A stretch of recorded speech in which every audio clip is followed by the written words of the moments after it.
तर मित्रांनो, आजच्या व्हिडिओमध्ये आपण बघतोय राजस्थानचं वाळवंट.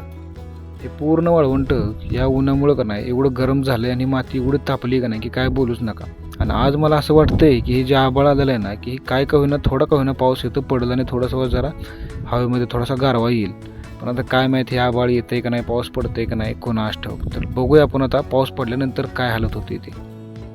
तर मित्रांनो बघा, काल आभाळ आलेलं होतं, त्या आभाळामध्ये पाऊस नक्कीच झाला आहे. तर पावसाने पूर्ण बघा वाळवंट ही माती सगळी बसलेली आहे, पूर्ण माती सगळी ओली झालेली आहे. तर आता बघूया ह्या मातीमध्ये का नाही की किती खोलपर्यंत पाऊस झालेला आहे, किती खोलपर्यंत जे पाणी जे आहे जे मुरलेलं आहे ते आपण आता बघूया.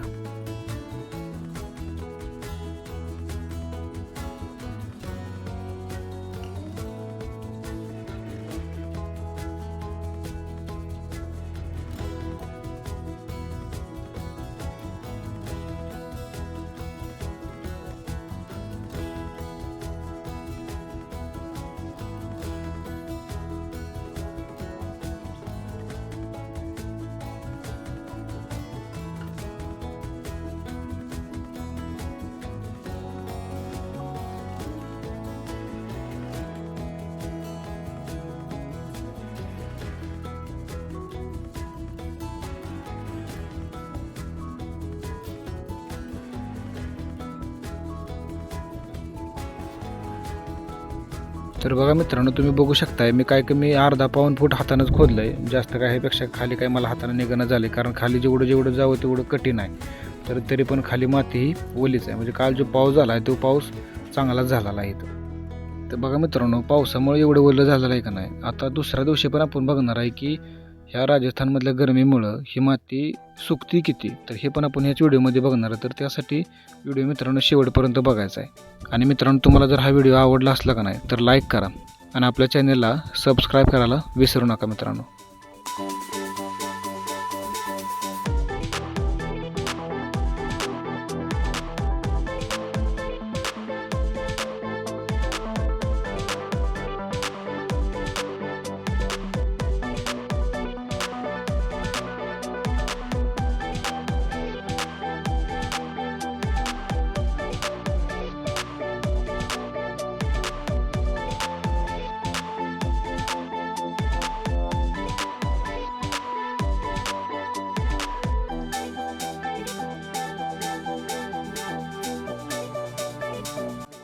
तर मित्रांनो बघू शकताय, काल पाऊस झाला होता आणि आज ही मातीची अवस्था.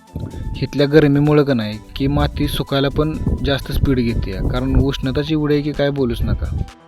तर बघू शकताय वरची जी माती आहे का नाही ती पूर्णपणे सुकलेली आहे. आतमध्ये तर ओलावा आहेच, पण वरची माती पूर्णपणे सुकून गेलेली आहे.